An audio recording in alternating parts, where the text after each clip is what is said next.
در سے تراوی در سے تراوی تراویح میں ہم نے قرآن سنا ہے، چلو اس کو سمجھیں یہ دل کی شفا ہے۔ الحمد لله رب العالمين والصلاة والسلام على سيد الأنبياء والمرسلين أما بعد فأعوذ بالله من الشيطان الرجيم بسم الله الرحمن الرحيم الصلاة والسلام عليك يا رسول الله وعلى آلك وأصحابك يا حبيب الله الصلاة والسلام عليك يا نبي الله وعلى آلك وأصحابك يا نور الله۔ الحمدللہ عز وجل رمضان المبارک کے برکتوں اور رحمتوں والے مہینے میں درس قرآن بصورت درس تراویح ہم سننے کی سعادت حاصل کر رہے ہیں، اور آج انشاءاللہ تبارک و تعالی ہم 21ویں پارے کی کچھ آیات کی تفسیر اور ان کے بارے میں کچھ سننے کی سعادت حاصل کریں گے۔ اللہ پاک ہم سب کو صحیح طریقے سے بیان کرنے کی توفیق عطا فرمائے اور سننے کی توفیق عطا فرمائے، اور ساتھ ہی اس پر عمل پیرا ہونے کی توفیق عطا فرمائے۔ 21ویں پارے کی ابتدا میں اللہ جل شانہ نے ارشاد فرمایا اتل ما اوحی الیک من الکتاب واقیم الصلاۃ ان الصلاۃ تنہی عن الفحشاء والمنکر، جو آپ کی طرف کتاب وحی کی گئی ہے اس کی تلاوت کیجیے اور نماز قائم کیجیے، بے شک نماز بے حیائی اور بری باتوں سے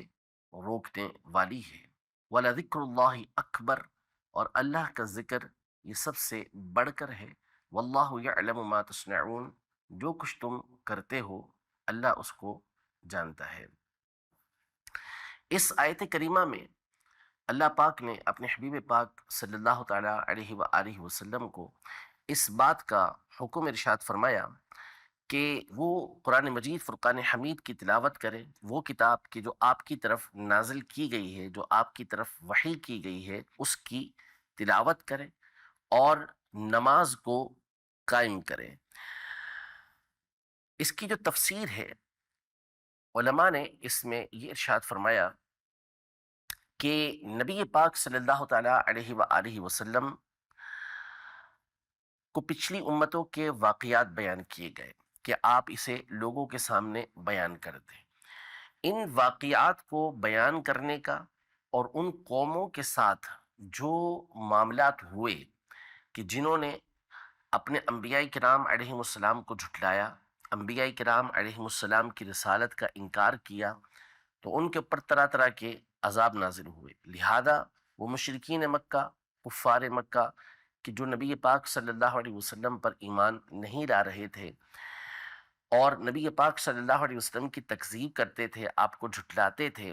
تو ان کے لیے اس کے اندر وعید تھی، عبرت تھی کہ اگر یہ اسی راستے پر چلتے رہے، اسی نہج پر چلتے رہے، تو پھر نتیجہ یہ نکلے گا کہ ان کو بھی اسی طرح تباہ و برباد یہ کر دیا جائے گا۔ ایک تو یہ، دوسرا یہ کہ نبی کریم صلی اللہ تعالیٰ علیہ وآلہ وسلم کے مبارک دل کو تسلی بھی ہو اور آپ کی راحت کا سامان بھی کیا جائے کہ آپ صلی اللہ تعالیٰ علیہ وآلہ وسلم پر یہ آیتیں نازل کی گئیں اور آپ سے یہ کہا گیا کہ آپ صلی اللہ تعالیٰ علیہ وآلہ وسلم ان کفار کی جو ایذا رسانی ہے، یعنی ان کا جو تکلیف دینا ہے، اس کی طرف توجہ نہ دیں۔ آپ صلی اللہ تعالیٰ علیہ وسلم اپنے رب کی کتاب کی تلاوت کریں اور نماز قائم کریں، اس کے ذریعے سے اللہ جل شانہ آپ کے دل کو راحت دے گا، آپ کی آنکھوں کو ٹھنڈک بخشے گا۔ تو گویا کہ آپ صلی اللہ تعالیٰ علیہ وآلہ وسلم کی تسلی کے لیے، آپ صلی اللہ تعالیٰ علیہ وآلہ وسلم کے دل مبارک کو راضی کرنے کے لیے، اسے خوش کرنے کے لیے اس بات کا حکم دیا گیا کہ آپ تلاوت قرآن بھی کریں اور ساتھ میں نماز کو قائم بھی کریں۔ ایک معنی اس کا یہ ہے۔ دوسرا معنی اس کا یہ ہے کہ قرآن مجید فرقان حمید جو اللہ جل شانہ کی کتاب ہے، اس کو پڑھنا بھی،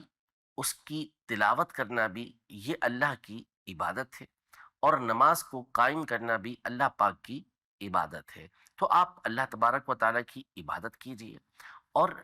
حضور کریم صلی اللہ تعالیٰ علیہ وآلہ وسلم کو اس کا حکم دیا گیا براہ راست، لیکن جس طرح یہ حکم نبی کریم صلی اللہ تعالیٰ علیہ وآلہ وسلم کی ذات گرامی کے لیے ہے،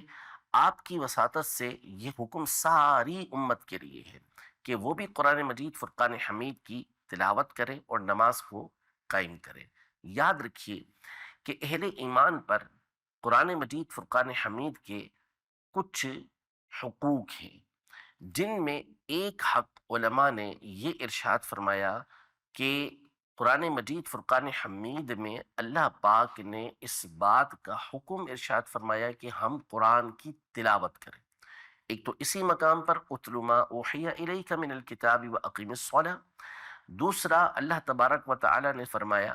کہ وَأَنْ أَتْلُوَ الْقُرْآنَ، حضور فرماتے ہیں کہ مجھے اس بات کا حکم دیا گیا کہ میں قرآن کی تلاوت کروں۔ تو اس آیت کے تحت بھی علماء نے ارشاد فرمایا کہ اہل ایمان پر قرآن کا یہ حق ہے کہ وہ قرآن مجید فرقان حمید کی تلاوت کرتے رہیں۔ اگر کسی نے قرآن مجید فرقان حمید کی تلاوت کو بالکل لیا، یعنی مطلقاً چھوڑ رکھا، تو یہ قرآن مجید فرقان حمید کے حقوق کو چھوڑنے والا ہوگا۔ دوسری بات، نبی پاک صلی اللہ تعالیٰ علیہ وآلہ وسلم کو نماز کا حکم دیا گیا، تو ساتھ ہی ساتھ یہ حکم جو ہے وہ آپ کی امت کے لیے بھی ہے۔ اگلے حصے میں اللہ پاک نے نماز کی جو فضیلت ہے اور نماز کے ذریعے سے بندے کو حاصل کیا ہوتا ہے اسے بیان فرمایا۔ چنانچہ ارشاد فرمایا کہ ان الصلاۃ تنہا عن الفحشاء والمنکر، یعنی بے شک نماز منع کرتی ہے بے حیائی اور بری بات سے۔ نماز جب بندہ پڑھتا ہے تو اللہ تبارک و تعالیٰ اس کو جہاں اور فضیلت عطا فرماتا ہے، وہاں اس بندے کو یہ سعادت بھی دیتا ہے کہ ایسا بندہ یہ بے حیائی اور بری باتوں سے بچ جاتا ہے۔ یعنی نہ تو یہ فحش کلامی کرے گا، نہ یہ بندہ لوگوں کو ایذا پہنچانے والی باتیں کرے گا، نہ یہ بندہ ایسے کام کرے گا کہ جو معاشرے کے اندر گندے کام کہلاتے ہیں، برے کام کہلاتے ہیں، فحاشی کے کام کہلاتے ہیں، ان کاموں سے بھی اجتناب کرے گا، ان سے بھی بچے گا۔ اور اسی طرح جو گناہ کی باتیں ہیں، بری باتیں ہیں، ان سے بھی وہ بچے گا جبکہ وہ نماز ادا کرے گا۔ نبی پاک صلی اللہ تعالیٰ علیہ وآلہ وسلم کی احادیث طیبہ میں بھی اس بات کا ذکر موجود ہے، مسند احمد کی حدیث پاک موجود ہے۔ اسی طرح بعض مفسرین نے یہ احادیث طیبہ نقل کی کہ حضور کریم صلی اللہ تعالیٰ علیہ وآلہ وسلم کی بارگاہ میں کسی شخص کی شکایت کی گئی کہ وہ فلاں فلاں برائیاں کرتا ہے، کبیرہ گناہ کا ارتکاب کرتا ہے، اور ساتھ میں وہ نماز بھی پڑھا کرتا ہے۔ تو نبی پاک صلی اللہ تعالیٰ علیہ وآلہ وسلم نے ارشاد فرمایا کہ اس کی نماز کسی دن اسے اس برائی سے روک دے گی، یعنی یہ نماز جو ہے اس کو اس کی برائیوں سے روک دے گی۔ اب یہاں پر ایک مشہور سوال پیدا ہوتا ہے کہ ہم بہت سارے ایسے افراد کو دیکھتے ہیں کہ جو نماز پڑھ رہے ہوتے ہیں اور عرصہ دراز سے نماز پڑھ رہے ہوتے ہیں، لیکن اس کے باوجود وہ بے حیائی اور بری باتوں کے اندر مبتلا ہوتے ہیں، دھوکہ دہی کے اندر مبتلا ہوتے ہیں، صاف صاف جھوٹ بول رہے ہوتے ہیں، رشوت کے کام کر رہے ہوتے ہیں، سودی کام کر رہے ہوتے ہیں، حالانکہ نماز پڑھ رہے ہیں اور ایک عرصہ دراز سے نماز پڑھ رہے ہیں، لیکن اس کے باوجود پھر بھی وہ ان امور کے اندر مبتلا ہوتے ہیں۔ تو پہلی بات تو یہ یاد رکھیے کہ رب تبارک و تعالیٰ ارشاد فرما دے ویسا ہی ہونا ہے اور ہوتا ہے اور ہوگا لازمی طور پر۔ اب ہمارا یہ جو اشکال ہے اور ہم جو مشاہدہ کرتے ہیں، اس کی وجہ کیا ہے؟ تو اس کی وجہ علماء نے یہ ارشاد فرمائی کہ یہ بیان کرنے سے پہلے کہ ان الصلاۃ تنہا عن الفحشاء والمنکر، کہ بے شک نماز بے حیائی اور بری باتوں سے روکتی ہے، اللہ پاک نے اس سے پہلے یہ ارشاد فرمایا اقیم الصلاۃ، نماز کو قائم کرو۔ اب قرآن مجید فرقان حمید کی کسی بھی آیت میں دیکھیں کہ جہاں نماز کا حکم دیا گیا تو وہاں ادب الصلاۃ نہیں کہا گیا کہ نماز ادا کرو، بلکہ ہر مقام پر کہیں اقیم الصلاۃ، کہیں اقیم الصلاۃ، اس بات کا حکم دیا گیا۔ اور نبی پاک صلی اللہ تعالیٰ علیہ وآلہ وسلم کی جو عمومی طور پر احادیث طیبہ ہیں اس میں بھی اس بات کو بیان کیا گیا. مثلا مشہور حدیث پاک ہے، حضور پاک صلی اللہ علیہ وسلم نے ارشاد فرمایا کہ بنی الاسلام علی خمس، اسلام کی بنیاد 5 چیزوں پر رکھی گئی ہے. پھر اور کلمہ توحید کا ذکر کیا، یعنی جو کلمہ توحید و رسالت پڑھتا ہے یہ اس کا پہلا بنیادی رکن ہے. اور دوسرا وَإِقَامِ الصَّلَاةِ، نماز کو قائم کرنا. تو علماء یہ ارشاد فرماتے ہیں کہ نماز پڑھنا یہ اپنی جگہ پر ہے، لیکن ہمیں جس چیز کا حکم دیا گیا ہے وہ اقام الصلاۃ، نماز کو قائم کرنے کا حکم دیا گیا ہے. اب سوال یہ پیدا ہوتا ہے کہ نماز کو قائم کرنا کیا ہے؟ تو علماء نے یہ ارشاد فرمایا کہ نماز کو اس کے ظاہری اور باطنی آداب کے ساتھ، اس کے فرائض اور واجبات کے ساتھ، اس کے سنن اور مستحبات کے ساتھ ہمیشہ ادا کرتے رہنا، یہ نماز کو قائم کرنا ہے. تو اس انداز میں نماز کو قائم کرنا یہ اقامت الصلاح کہلاتا ہے کہ نماز بندہ قائم کر رہا ہے، یعنی اس انداز میں ہمیشہ نماز پڑھ رہا ہے. اب ہمارے یہاں ہوتا یہ ہے کہ بہت سارے لوگ بعض اوقات جو ظاہری آداب ہوتے ہیں اسے تو نبھا لیتے ہیں، فرائض کی ادائیگی ان کی ٹھیک ہوگی، تکبیر تحریمہ صحیح طریقے سے کہی ہے، تلاوت بھی ٹھیک ہو جاتی ہے، رکوع بھی صحیح کر لیا، سجدہ بھی صحیح کر لیا، قضا اخیرہ بھی ٹھیک کر لیا، سلام بھی صحیح انداز میں پھیر لیا، واجبات بھی بعض اوقات صحیح ہوتے ہیں، وہ صحیح پڑھ رہے ہوتے ہیں. لیکن اس کا حاصل یہ ہوتا ہے کہ فرائض و واجبات کی ادائیگی کی وجہ سے جو بندے کے اوپر فرض تھا، جو اس کے اوپر لازم تھا، واجب تھا، وہ پورا ہو جاتا ہے. لیکن جس انداز میں نماز پڑھنی چاہیے تھی اس انداز میں اس نے نماز نہیں پڑھی. کئی مرتبہ ایسا ہوتا ہے کہ بندہ نماز پڑھ رہا ہوتا ہے اور اس کا دھیان کہاں سے کہاں جا رہا ہوتا ہے، یعنی وہ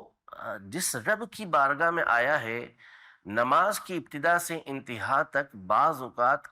ایسے معاملات سامنے آتے ہیں کہ اس کو یہ معلوم ہی نہیں ہوتا کہ میں اپنے رب کی بارگاہ کے اندر حاضر ہوا ہوں. اس کو خیال ہی نہیں آتا، وہ یہ تصور ہی نہیں کرتا کہ میں رب تبارک و تعالیٰ کی بارگاہ کے اندر حاضر ہوں. تو جب اس حالت کے اندر نماز پڑھی جائے گی، اس کنڈیشن کے اندر نماز پڑھی جائے گی، تو پھر ایسی نماز کہاں اسے بے حیائی سے اور بری باتوں سے روکے گی. تو اس لیے جب بندہ خشوع اور خضوع کے ساتھ، توجہ کے ساتھ نماز ادا کرے گا تو پھر اس صورت میں اس کی نماز کہلائے گی. یہی نبی پاک صلی اللہ تعالیٰ علیہ وآلہ وسلم کا طریقہ کار تھا. حدیث مبارکہ ہے، سید عائشہ صدیقہ رضی اللہ تعالیٰ عنہا فرماتی ہیں کہ حضور اقدس صلی اللہ تعالیٰ علیہ وسلم ہم سے اور ہم آپ سے گفتگو کر رہے ہوتے تھے، اور جب نماز کا وقت آتا تو آپ صلی اللہ تعالیٰ علیہ وسلم اللہ تعالیٰ کی عظمت میں اس قدر مشغول ہو جاتے کہ گویا آپ صلی اللہ علیہ وسلم ہمیں پہچانتے ہی نہیں تھے اور نہ ہم آپ کو پہچان پاتے تھے. یعنی اس قدر خشوع اور خضوع کے ساتھ اللہ تبارک و تعالیٰ کی بارگاہ کے اندر حاضر ہوتے کہ بس اپنے رب کی بارگاہ کے اندر حاضر ہے. مولا کائنات مولا مشکل کشا رضی اللہ تعالیٰ عنہ کے حوالے سے تفسیر صراط الجنان کے اندر یہ مذکور ہے کہ جب نماز کا وقت ہو جاتا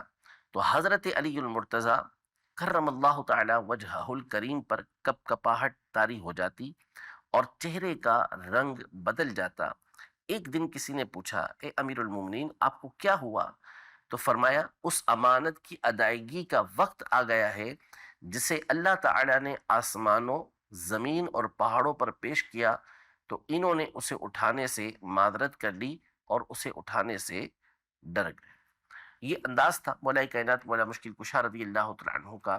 کہ میں کوئی عام کام کرنے نہیں جا رہا بلکہ اپنے رب العزت جل وعلا کی بارگاہ میں حاضر ہو رہا ہوں. تو اس لیے آپ کے اوپر کپ کپاہٹ یہ طاری ہو جاتی تھی، رنگ زرد ہو جاتا تھا. اور یہی انداز ہمارے دیگر صحابہ کرام علیہم رضوان کا، بعد میں آنے والے تابعین، تبع تابعین کا، اسلاف کا یہی طریقہ کار رہا کہ وہ توجہ کے ساتھ اللہ تبارک و تعالیٰ کی عبادت کیا کرتے تھے. تو انشاءاللہ جب ہم اس انداز میں اللہ پاک کی عبادت کریں گے تو جہاں اور انعامات اللہ پاک کی طرف سے ہمیں حاصل ہوں گے، وہیں اللہ پاک کی طرف سے ہمیں یہ بھی انعام حاصل ہوگا کہ ہم بے حیائی اور بری باتوں سے رک جائیں گے. اسی سورۃ العنکبوت میں اس کی آخری آیت کے اندر اللہ پاک نے ارشاد فرمایا کہ والذین جاہدوا فینا لنہدینہم سبلنا وان اللہ لمع المحسنین، اور جنہوں نے ہماری راہ میں کوشش کی ضرور ہم انہیں اپنے راستے دکھا دیں گے اور بے شک اللہ نیکوں کے ساتھ ہے۔ یہ ایک انتہائی جامع اور امید افزا آیت مبارکہ ہے۔ یعنی اس میں اللہ تبارک و تعالی نے جو لوگ اللہ پاک کی رضا کسی ذریعے سے حاصل کرنے کی کوشش کرتے ہیں، مقصد اللہ پاک کو راضی کرنا ہوتا ہے، شریعت مطہرہ کے اصولوں کے مطابق کوشش کر رہے ہوتے ہیں، اللہ تبارک و تعالی ان کو نا امید نہیں کرتا، ان کی اس کوشش کو رائگاں نہیں کر دیتا کہ جو کوشش کرے وہ برباد ہو جائے، ایسا نہیں، بلکہ فرمائے کہ جو ہماری راہ کے اندر کوشش کرے گا لَنَهْدِيَنَّهُمْ سُبُلَنَا، ہم انہیں اپنے راستے دکھا دیں گے، راستے کھول دیں گے اس کے سامنے۔ اب اس آیت کی جو تفسیر ہے، ویسے تو علماء نے بڑی ڈیٹیل کے ساتھ مختلف مواقع پر کہ جہاں جہاں بندہ جس حوالے سے کوشش کرتا ہے تو وہاں وہاں اللہ تبارک و تعالیٰ اسے کامیابی دیتا ہے، تو مفسرین نے، علماء نے اس آیت کو کوٹ کیا ہے، اسے ذکر کیا ہے کہ واقعی جو بندہ اللہ کی راہ کے اندر کوشش کر رہا ہوتا ہے، اللہ تبارک و تعالیٰ اس کے لیے راستے کھول دیتا ہے۔ البتہ تفسیر مدارک کے حوالے سے تفسیر صراط الجنان کے اندر ملخصاً یہاں پر 4 قول ذکر کیے گئے ہیں، وہ میں آپ کے سامنے بیان کرتا ہوں۔ حضرت عبداللہ ابن عباس رضی اللہ تعالی عنہما یہ فرماتے ہیں کہ اس آیت کے معنی یہ ہیں کہ جنہوں نے ہماری اطاعت کرنے میں کوشش کی، ہم ضرور انہیں اپنے ثواب کے راستے دکھا دیں گے۔ جو ہماری اطاعت و فرما برداری کی کوشش کریں گے، اس راہ کے اندر آگے سے آگے بڑھیں گے، تو ہم ثواب کے راستے ان کو دکھا دیں گے۔ حضرت سیدنا جنید بغدادی رحمۃ اللہ تعالی علیہ فرماتے ہیں اس کے معنی یہ ہیں کہ جو لوگ توبہ کرنے میں کوشش کریں گے، ہم ضرور انہیں اخلاص کے راستے دکھا دیں گے۔ یعنی جو اللہ کی بارگاہ میں نادم ہو کر، شرمندہ ہو کر حاضر ہوں گے، اللہ تبارک و تعالی ان کو اپنی بارگاہ میں حاضر ہونے کے راستے دکھائے گا، اخلاص کی دولت انہیں نصیب فرمائے گا، ان کو مخلصین بنائے گا، اور اللہ تبارک و تعالیٰ ان کی توبہ کو قبول فرما لے گا اور ان کو اپنے مقربین کے اندر شامل فرما لے گا۔ اصل یہ ہے کہ وہ اخلاص کے ساتھ اللہ تبارک و تعالیٰ کو راضی کرنے کی کوشش کریں اور اپنے گناہوں پر، اپنی خطاؤں پر، اپنی لغزشوں پر نادم ہو کر، شرمندہ ہو کر اللہ کی بارگاہ میں حاضر ہوں اور مسلسل اسے راضی کرنے کی کوشش کرتے رہیں۔ حضرت سیدنا فضیل بن عیاض رحمۃ اللہ تعالی علیہ فرماتے ہیں اس کے معنی یہ ہیں کہ جو لوگ علم حاصل کرنے میں کوشش کریں گے، ہم ضرور انہیں عمل کی راہ دکھا دیں گے۔ یعنی جو علم کی راہ کے اندر جستجو کرے گا، جد و جہد کرے گا، تو چونکہ علم کا جو مقصد اصلی ہے، علم کا جو بنیادی تقاضا ہے وہ عمل ہے، تو اگر بندہ اخلاص کے ساتھ اللہ پاک کو راضی کرنے کے لیے، اللہ پاک کی رضا کے لیے علم حاصل کرے گا، دنیا کے لیے نہیں، مال حاصل کرنے کے لیے نہیں، شہرت کے لیے نہیں، عزت کے لیے نہیں، مناظرے اور مباحثے کے لیے نہیں، بلکہ مقصد صرف اور صرف اللہ پاک کو راضی کرنا ہے، تو جب بندہ اس انداز میں علم کی راہ پر چلے گا تو اللہ پاک اس کو عمل کرنے کی توفیق عطا فرمائے گا، اور علم پر عمل کا معنی ہی یہ ہے کہ اللہ پاک اس کو علم نافع عطا فرمائے گا۔ اور جس بندے کو اللہ تبارک و تعالی علم نافع عطا فرمائے تو اس کا ایک معنی یہ ہے جو صحیح مسلم شریف کی حدیث مبارکہ کے اندر ہے کہ سہل اللہ لہ طریقا الی الجنہ، کہ اللہ تبارک و تعالیٰ اس کے لیے جنت کے راستوں کو آسان کر دے گا، یعنی اس کو عمل کی توفیق دی، اب اس عمل پر ایک جزا اللہ پاک اس کو جنت کی صورت میں عطا فرمائے گا۔ حضرت سیدنا سہل بن عبداللہ رحمۃ اللہ تعالی علیہ فرماتے ہیں اس کے معنی یہ ہے کہ جو سنت کو قائم کرنے میں کوشش کریں گے، ہم انہیں جنت کے راستے دکھا دیں گے۔ تو یہ چند اقوال یہاں پر ذکر کیے گئے ہیں، لیکن جہاں جہاں بندہ اللہ پاک کو راضی کرنے کے لیے کوشش کرتا ہے کسی بھی موقع پر، تو وہاں وہاں اللہ تبارک و تعالیٰ اس کے لیے اپنی راہ کو کھول دیتا ہے اور وہ جس راستے سے، جبکہ وہ راستہ ہو شریعت مطہرہ کے عین مطابق، راضی کرنے کی کوشش تو کر رہا ہے لیکن پتہ چلے کہ وہ شریعت کے اصولوں کے خلاف چل رہا ہے، تو پھر نہیں، بلکہ شریعت کے اصولوں کے عین مطابق جب وہ اللہ کو راضی کرنے کی کوشش کرے گا، اللہ پاک اس کو اپنی بارگاہ کی طرف راستے دکھا دے گا۔ 21ویں پارے میں سورہ لقمان کے اندر کئی آیتیں ہیں جو بڑی خوبصورت اور اہمیت کی حامل ہیں۔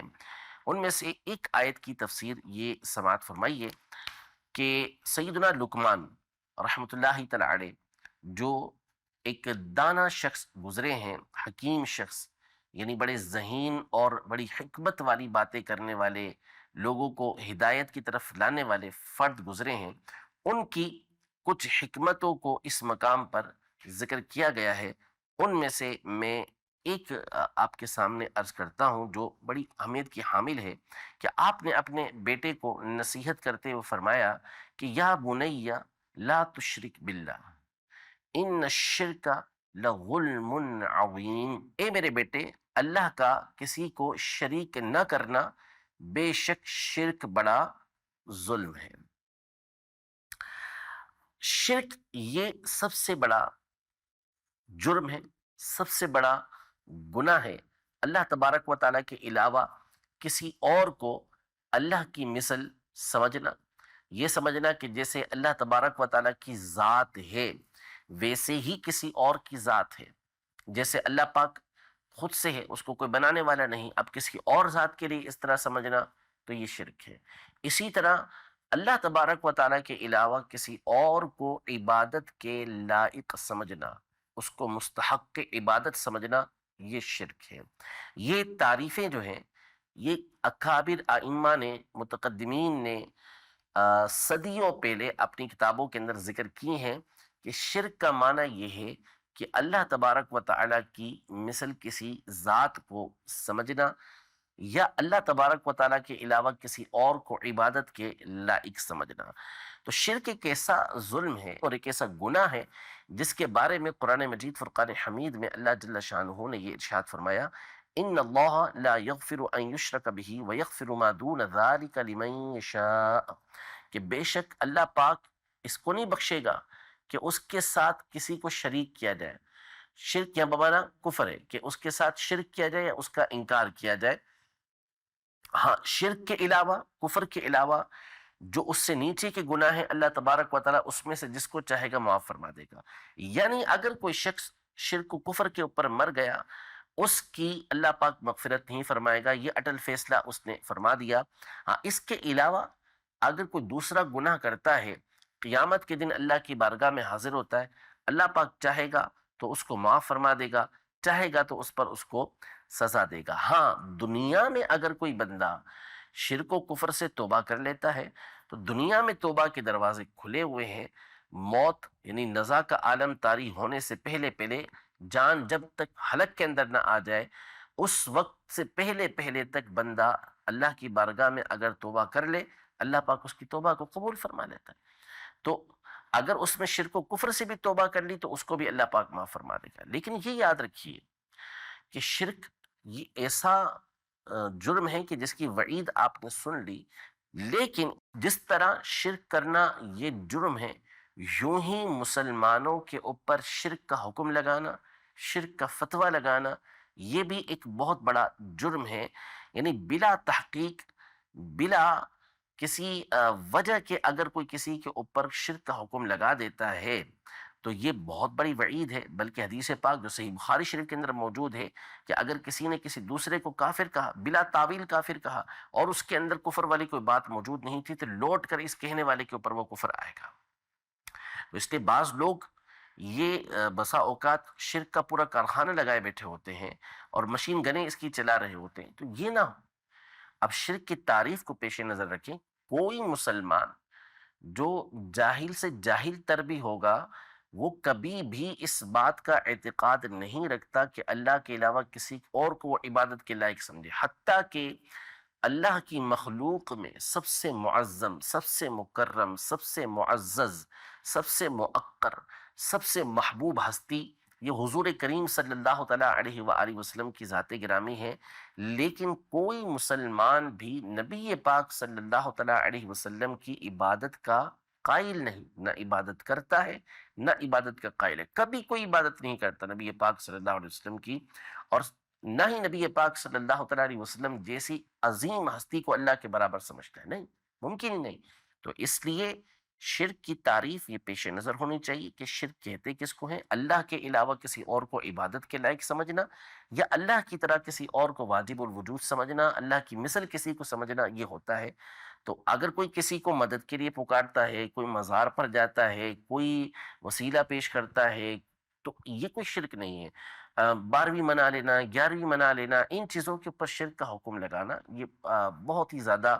بے باکی کا کام ہے، اور بعض صورتوں میں یہ حکم لگانے والا، یہ کسی کو مشرک یا کافر کہنے والا، خود اس کے اوپر حکم یہ لوٹ کر آتا ہے۔ یہ چند آیتوں کی تفسیر تھی جو میں نے آپ کے سامنے ذکر کی۔ اس کے علاوہ اور بہت ساری آیتیں ہیں، آسان انداز میں ان آیتوں کا اگر آپ خلاصہ پڑھنا چاہتے ہیں تو